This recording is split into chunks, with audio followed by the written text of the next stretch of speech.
සුබාදහමත් සංස්කෘතියත් එකට අත්වැල් බැඳ ගනිමින් වසර දහස් ගණනක් ජාතියට බත සැපයූ ශ්‍රී ලංකාව පුරා විසිරී පවතින කුඹුරු පරිසර පද්ධති අප සතු අභිමානවත් වී වගා සංස්කෘතියේ ජීවමාන සාක්ෂයයි. යල මහ දෙකන්නයෙහිම දියවර සපයන මහා වාරිමාර්ගද මේ දියවර සපිරි කුඩා වැව් හා ජල පහරවල් ආශ්‍රයෙන් බැඳුණු අමුණු මුල් කරගත් කුඩා වාරි පද්ධතිද එසේ නොමැති ප්‍රදේශවල වැහිදිය භාවිතයෙන් කරන වගාවද වී වගාවට එක කරන්නේ විවිධත්වයකි. අප රටේ වී වගාවේ විවිධත්වය අප රටටම උරුම වූ සුවිසල් ජෛව විවිධත්වයත් එය නඩත්තු කරමින් ගොවිතැනෙහි නියැලෙන්නන්ගේ මෙන්ම ආහාර සුරක්ෂිත භාවයට ඍජුවම වග කියන ජන සංස්කෘතික අංගවලින්ද පෝෂණය වූ අනාදිමත් කාලයක සිට තහවුරු වූ තිරසාර පද්ධතියකි.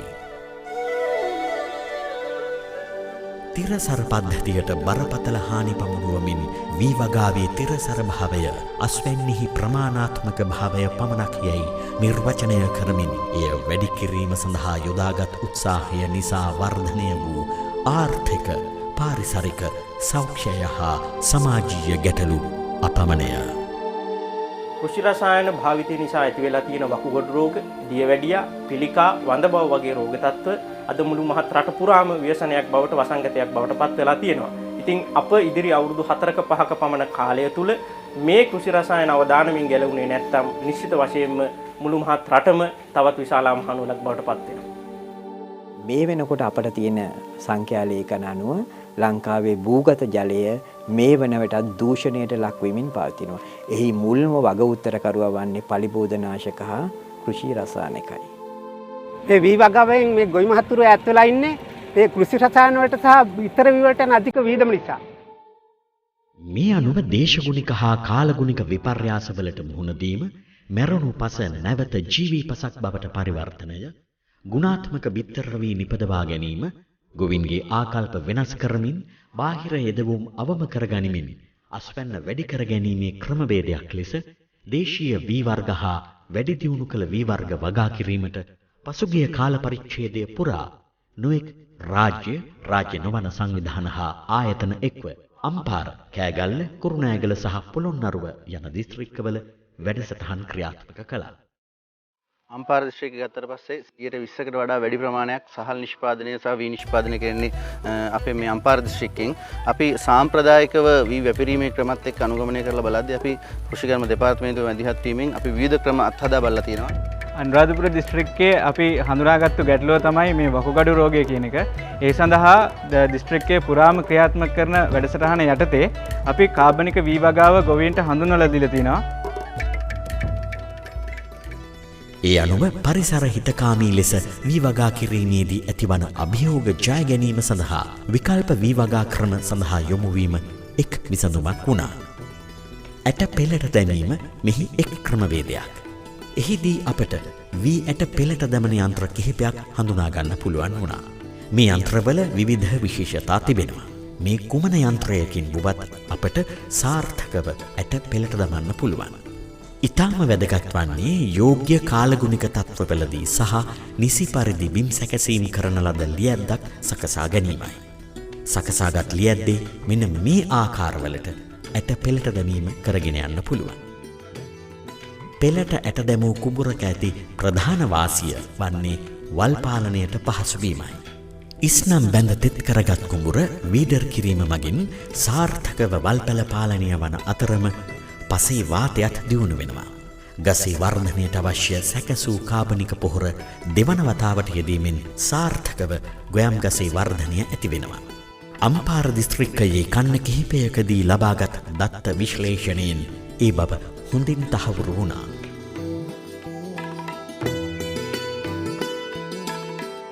අප හඳුනාගත් තවත් විකල්ප වී වගා ක්‍රමයක් පැරෂුට් ක්‍රමය. සුවිශේෂ බඳුන්ගත තවන් ක්‍රමයක් උපයෝගී කරගත මෙම ක්‍රමයේ වාසිය වන්නේ මනා ජල පාලනයකින් වල් පාලනය කර හැකි වීමයි. විකල්ප වී වගා ක්‍රම අතුරින් ඉතා සුවිශේෂ වන්නේ ශ්‍රේෂ්ඨවත් සූක්ෂම වී වගා ක්‍රමයයි. අක්කරයකට වී කිලෝ 4-6 අතර තරම් අඩු බිත්තර වී ප්‍රමාණයකින් වගා කළ හැකි ශ්‍රී ක්‍රමයේදී කොටු සලකුණු කරන ලද ලියැද්දේ මනා පරතරයකින් සිටුවීම නිසා වීඩර කිරීම ඉතාම පහසු වේ. වීඩර කිරීම මගින් රසායන ද්‍රව්‍ය නොයොදා සිදු කරන සාර්ථක වල් පාලනයට අමතරව ගොයම් ගසේ මුල් කැපී ගොස් හොඳින් වාතනය වී පොහොර උරා ගැනීම මැනවින් සිදුවේ. මෙය ගොයම් ගසේ වර්ධනයට ඍජුවම බලපායි. සිටුවන ක්‍රමයේදී ශ්‍රමයේ ඵලදායිතාව සලකා බැලීමේදී යාන්ත්‍රික පැල සිටුවීම තවත් සාර්ථක විසඳුමක් ලෙස භාවිත කළ හැකි වන අතර විශාල ඉඩම් සඳහා මෙම ක්‍රමය වඩාත් ඵලදායී වේ. ඇත්තට විකල්ප වීවගා ක්‍රම භාවිතා කිරීම තුළින් ගොවි මහතු ලබා ගත හැකි වාසි කීපයක්ම තියෙනවා. දැන් එකක් තමයි ඇත්තටම දැන් පෙරට බීජ දැමීම හෝ පෙරචුට්ටු වගා ක්‍රමය ඒ වගේම අතින් පැල සිටවීම වගේ දේවල් වලදී වගා කටයුතු කිරීමේදී වල් පානය කරන්න පුළුවන් වල් නාශක නොයදා. දෙවෙනි එක තමයි අඩු ජල ප්‍රමාණයකින් වගාව ස්ථාපිත කරන්න යන්න පුළුවන්. මේ කුඹුරේ ශ්‍රී වගා ක්‍රම යටතේ තමයි වගා කරේ. එතෙන්දී අස්වන සමීක්ෂණ මගින් අපි තහවුරු කරගත්තා අස්වන වඩාත් ඉහළ මට්ටමක තියෙනවා කියලා. මේ ආකාරයේ විකල්ප ක්‍රමවේද භාවිත කළ සමහර ගොවි කණ්ඩායම් සංවිධාන හා ආයතන ගුණාත්මක බිත්තර වී නිපදවීමේ කාර්යයෙහි නියැලී සිටිනු දැකිය හැකිය. ඉතා ජනප්‍රිය දේශීය වී වර්ග මෙන්ම වැඩදියුණු කළ වී වර්ගද ඉතා කුඩා ප්‍රමාණවලින් ලබාගෙන සාර්ථක ලෙස ගුණනය කරමින් නිපදවන බිත්තර වී ප්‍රදේශයේ අනික ගොවීන්ටද ලබා දීමෙන් අතිරේක ආදායමක් ලබා ගන්නා පිරිස්ද මේ අතර සිටිති. දේශීය වී වගා කරන ගොවීන්ට දේශීය වී වර්ගවල අනන්‍යතාවය පිළිබඳ ගැටලු මතුවෙනවා. මේකට විසඳුමක් විදිහට ජාන සම්පත් මධ්‍යස්ථානයත් එක්ක සම්බන්ධ වෙලා ලියාපදිංචි අංකයක් යටතේ වී වර්ග අපි ලබාගෙන තියෙනවා. ඒ ලබාගත් වී වර්ග ගොවීන්ට ලබා දීලා ගුණනය කිරීමේ වැඩසටහනක් කරලා ඒකේ ලබාගත් වී වර්ග අපි අනිත් ගොවීන්ටත් ලබා දීලා ව්‍යාප්ත කිරීමේ වැඩසටහනක් කරනවා. තිරසර වී ගොවිතැනෙහිදී ගොවීන් මුහුණ දෙන තවත් ගැටලුවක් වූයේ රසායනික යෙදවුම් නිසා ගොයම් ගසේ ස්වාභාවික වර්ධනයට වන හානියයි. මෙම අභියෝගයට සාර්ථකව මුහුණ දීම සඳහා දේශීය වී වර්ග වගා කිරීම ප්‍රායෝගිකම ක්‍රමවේදය විය. දේශීය වී වගා කරන්නන්ගේ අත්දැකීම් ඊට හොඳම සාක්ෂ්‍ය සපයයි. ලංකාවේ දේශීය වී වගා කරන ගොවීන් දැනගත යුතු විශේෂ කාරණයක් තියෙනවා. මේ තියෙන හැම වී වර්ගයක්ම හැම තැනටම ගැලපෙන්නේ නැහැ. ලංකාවේ තියෙන දේශගුණික සහ පාරිසරික තත්ත්වයන්ට ගැලපෙන ඒ වගේම පසේ තියෙන වෙනස්කම් වලට ගැලපෙන වී වර්ග අපි ඒ තැන් වලට තෝරා ගතුයි. එහෙම කරොත් ඉතා හොඳ අස්වැන්නක් දේශීය වී වර්ග වලින් ගන්න පුළුවන් අපිට. මහා වාරි මාර්ග හා සුළු වාරි මාර්ග මගින් වේලි කලාපයේ කුඹුරු සඳහා අවැසි ආකාරයට ජලය සපයා ගැනීම ප්‍රධාන අභියෝගයයි. නමුත් මේ ගැටලුවට විසඳුම් ලෙස අඩු ජලයෙන් වගා කිරීමේ ක්‍රමවේද පිළිබඳ ගොවීන් දැනුම්වත් කිරීමේ ප්‍රතිඵලයක් ලෙස බොහෝ පිරිස් ආකල්ප වෙනසක් ඇති කරගෙන තිරසර වී ගොවිතැනෙහි නියැලීම වී ගොවිතැනට මහත් අස්වැසිල්ලක්. අපට වතුර ලැබෙන්නේ මහා වාරි මාර්ගයෙන් අපට වතුර මේ සීමා කරනවා. අපි ඒගොල්ලෝ කියන විදිහට අපට වැඩ කරන්න ගොඩාක් අමාරුයි. අපි ඉතින් මේ වතුර අනි මේ මදි අපට ඒ වැඩ කරගෙන යනකොට ඉතින් අපිට අස්වැන්න ගන්නත් බෑ. ඒ ආකාරයෙන් අපි හුරුලා තියෙනවා දැන් යන්ත්‍රමකින් පැල සිටවීම, අතින් පැල සිටවීම, ඇට පේලි දැමීම ඒ වගේ අපි ඉතින් පුරුදුලා ඉන්නවා. ඉතින් මේ අපිට හොඳ අස්වැන්නක් ගන්නත් පුළුවන්. දිගින් දිගටම රසායනික පොහොර යෙදීමෙන් ගොවිබිම් වලට සිදු වූ හානිය නිසා පසුගිය කාල සීමාව තුළ පරිසර හිතකාමී විකල්ප වී වගාවෙහි නිරත වන ගොවීහු තමන්ගේ ගොවිබිම් පොහොර කිරීම සඳහා කාබනික ක්‍රමවේද ගණනාවක් භාවිත කළහ.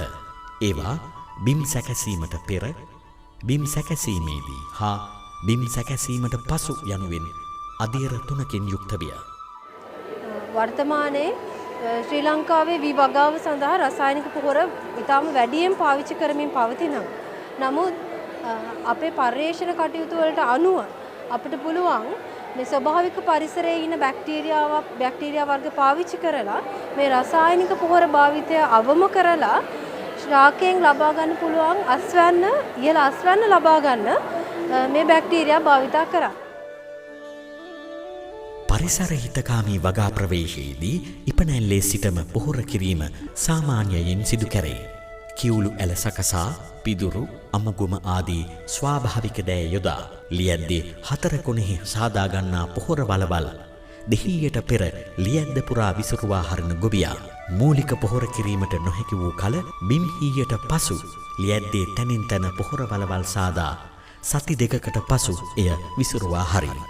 කාබනික ක්‍රමයට ලියැද්ද පොහොර කරන ගොවියා සෑම විටම අඩු වතුරෙන් සීසෑම සිදු කර ලියැද්දේ පොහොර සෝදායාම පාලනය කිරීමට සමත්ව සිටී. පරිසර හිතකාමී ලෙස වී වගාවට නැඹුරු වූ ගොවීහු ඌනතා සඳහා ත්‍රිතේයික ප්‍රතිකාර ලෙසද ස්වාභාවික දේ යොදා ගනිමින් කාබනික පොහොර සාදා ගනිති. මෙසේ සාදා ගන්නා කාබනික පොහොර වීඩර කිරීමක් සමග වගාවට එක කිරීම මගින් වසවිසෙන් තොර සාර්ථක අස්වැන්නක් ලබා ගැනීමට ගොවීහු සමත් වෙති.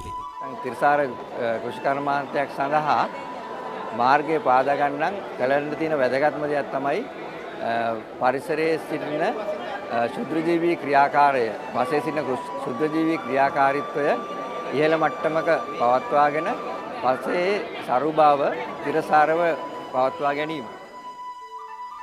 අතීතයේ සිට ගොවිබිම් පෝෂණය කිරීමේදී ප්‍රධාන දායකත්වයක් සැපයූ ක්‍රමවේදයක් වූ සමෝධානික ගොවිපොළ ක්‍රමයට ගොවීන් නැවත හුරු කිරීම මගින් වී වගාවේ අභියෝග රැසක් ජය ගැනීමට හැකියාව ලැබී තිබේ. මේ ප්‍රදේශයේ වී වගාව තමයි ප්‍රධාන වශයෙන් කෙරෙන්නේ. එතෙන්දී ඇත්තටම පොහොර ගැටලුව ගොවින්ට ගොඩක් තියෙනවා. ඒකෙදී සමෝධාන ගොවිපල් ක්‍රමයට ගියාට පස්සේ අතිරේක භෝග කරන හින්දා පොහොර පසට එකතු වෙනවා. ඒ නිසා පොහොර ගැටලුව මගහැරලා තියෙනවා. ඒකෙන් පසේ පෝෂකත්වයත් වැඩි දියුණු වෙලා තියෙනවා. ඒ වගේම වී වගාවෙන් එන ආර්ථික අවදානම මෙම සමෝධාන ගොවිපල් ක්‍රමය නිසා මගහැරලා තියෙනවා. ශ්‍රී ලංකාව වැනි සුවිශාල ජෛව විවිධත්වයක් ඇති රටක නිසි පරිදි ජෛව විවිධත්වය පවත්වා ගැනීම තුළින් දරුණු වසංගත තත්ත්වයකදී හැර ලෙඩ රෝග පාලනය කර ගැනීමේ හැකියාව තිබෙනවා. මේ නිසා වී වගාවේ ඒකාබද්ධ පලිබෝධ පාලනයේදී ජෛව විවිධත්ව සංරක්ෂණයට ගොවීන්ගේ දැනුම ආකල්ප සහ කුසලතා දියුණු කිරීම ඉතාම වැදගත්. එම නිසා පරිසර හිතකාමී වී වගාවේ වූ නියරේ වල් පාලනයට ලබා දෙන්නේ සුවිශේෂ ස්ථානයක්. ශ්‍රී ලංකාව පුරා විසිරී සිටින ගොවීන් ගොවි සංවිධාන සිවිල් සංවිධාන ක්‍රියාකාරීන් මෙන්ම බිම් මට්ටමේ රාජ්‍ය නිලධාරීන් ඇතුළු සියලු දෙනාගේ උනන්දුව උත්සාහය කැපවීම මත පරිසර හිතකාමී ලෙස දේශීය වී වගා කිරීම ප්‍රචලිත කිරීම මේ වන විට සාර්ථක ඵල නෙලාගෙන තිබේ. மாற்று முறையான நெல் விவசாயத்தை நாங்கள் இந்த அம்பாறை மாவட்டத்தில் பரவலாக அமல் நடத்தி வருகின்றோம். විකල්ප විභාගව සම්බන්ධයෙන් අපි අම්පාර දිස්ත්‍රික්කයේ විශාල වශයෙන් වැඩ කටයුතු කරගෙන යනවා. අපි වී නිෂ්පාදනය කරන්නේ පරිසර හිතකාමී විදියටයි. මේ ක්‍රමයේ ලැබෙන මූලික වාසිය වන්නේ ගුණාත්මක හා ප්‍රමාණාත්මක වශයෙන් නිෂ්පාදනය වැඩි කරගන්න පුළුවන් වෙන එකයි. ඊට අමතරව අඩු පිටර වී ප්‍රමාණයකින් වැඩි නිෂ්පාදනයක් කරගන්න පුළුවන්. අපි අම්පාර දිස්ත්‍රික්කයේ පුරාම මෙම ව්‍යාපෘතිය කරගෙන යනවා. විශේෂයෙන් මෙමගින් හොඳ අනාගතයක් ලැබෙයි කියලා මං හිතනවා. පරිසර හිතකාමී ක්‍රමවේද ඔස්සේ දේශීය වී වගාව සිදු කරන ගොවීහු මේ වන විට තම නිෂ්පාදන සඳහා සහභාගීත්ව සහතික කරන ක්‍රමවේදයක් මගින් තම නිෂ්පාදන සහතිකකරණයට ලක්කොට වෙළඳපොළ ප්‍රතිලාභද අත්කරගෙන සිටිති. ඒ සඳහා නොඑක් ආයතන හා සංවිධාන ඒකරාශී වී ගොවීන්ට අවශ්‍ය වෙළඳපොළ සකසා දීමේ කාර්යයට සමගාමීව ලාංකීය පාරිභෝගිකයන් වසවිසින් තොර පරිභෝජන රටාවකටද යොමු කිරීමට උත්සාහ දරමින් සිටී. කෑගල්ල දිස්ත්‍රික්ක පුරා දේශීය වී වගාව ප්‍රචලිත වී තිබෙනවා. එය මුල ආරම්භයේ සිට අලෙවිකරණය දක්වා ගොවි ජනතාව සඳහා අපේ ගොවි ජන සේවා මට්ටමින් උදව් කරනවා. කණ්ඩායම් සහභාගීත්ව ක්‍රමය තුළින් සාත්වීකරණය කරගෙන යනවා. ඒ තවදුරටත් සීසයිඩ් ආයතනය මගින් අධීක්ෂණය කටයුතු කරගෙන යනවා.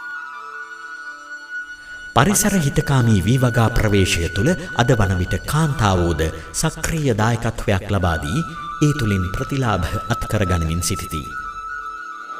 අපි මඩක ලොකුව එළවලු පළතුරු හදලා විකුණනවා. විස නැතුව.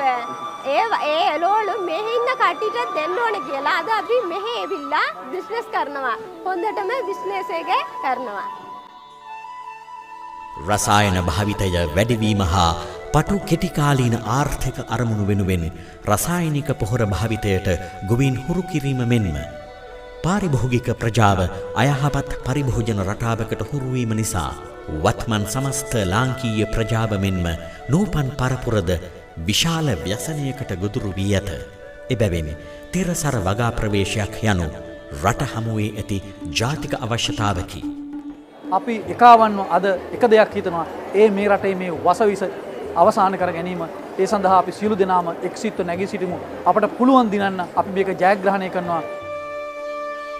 රටේ දසත විසිරී සිටිමින් පරිසර හිතකාමී ලෙස දේශීය වී වගාවේ නියැලුණු පුද්ගල කණ්ඩායම් ආයතන හා සංවිධාන අද වන විට එකම අරමුණක් වෙනුවෙන් පෙළගැසී සිටී. දැන් අපි ගොවිතැන් කරන්නේ වසවිස දාලා රසායනික ගොවිතැන මේක සම්පූර්ණයෙන්ම නවත්තලා රසායනික ගොවිතැන වෙනුවට වසවිස නැති ගොවිතැනක් දක්වා යන්න පුළුවන් කියන කාරණය ගැන අපිට ලොකු විශ්වාසයක් තියෙනවා. මොකද ඒ සම්බන්ධයෙන් ජාතික ප්‍රතිපත්තියක් හදලා තියෙනවා. මේ ජාතික ප්‍රතිපත්තිය අනුව ඒ ඉදිරිපත් කරලා තියෙන දසවැදෑරුම් ප්‍රතිපත්තිය අනුව වැඩපිළිවෙල අනුව ස්ථීරවම වසවිස නැතුව පලිබෝධ පාලනය කරන්න පුළුවන්. වසවිස නැතුව ඇතිතරම් පෝෂ්‍ය පදාර්ථ පොළොවට එකතු කරන්න පුළුවන්. වසවිස නැතුව අපේ නිෂ්පාදන කල් තබා ගන්න පුළුවන්. වසවිස නැතුව අපට රසකාරක ස්වාභාවික රසකාරක වලින් වසවිස නැතුව ආහාර ගන්න පුළුවන්. මේ අංග 4 සම්පූර්ණ කරන්න පුළුවන් විදිහේ දසවැදෑරුම් බඩපිල්ලක් දැන් රජය හදලා ක්‍රියාවට නගලා තියෙනවා. දිවයිනේ විවිධ ප්‍රදේශවල කුඩා කණ්ඩායම් ලෙස ආරම්භ කළ දේශීය වී පරිසර හිතකාමී විකල්ප වී වගා ක්‍රමවේද ඔස්සේ වගා කිරීමේ වැඩසටහන අද වන විට ජාතික වැඩසටහනක් බවට පත් වී ඇත. තිරසර වගා ප්‍රවේශයක් තුළින් වසවිසෙන් තොර රටක් නිර්මාණය සඳහා රාජ්‍ය මැදිහත් වීම මත කෘෂිකර්මයට අදාළ රාජ්‍ය ආයතන ජනාධිපති කාර්ය සාධක බලකාය එක්ව ගම්මට්ටමේ නිලධාරීන්ගේ සහාය ඇතිව ගොවීන් දැනුම්පත් කිරීම සවි බල ගැන්වීම සිදු කැරේ. ආකල්ප වෙනසක් මගින් තිරසර වගා ප්‍රවේශයක් තුළ වසවිසින් තොර සුරක්ෂිත ආහාර සංස්කෘතියකට උරුමකම් ඇති බුද්ධිමත් පරපුරක් බිහි කිරීමේ සිහිනය සැබෑ කරගන්නට එන්න අපි අදම පෙළ ගැසෙමු.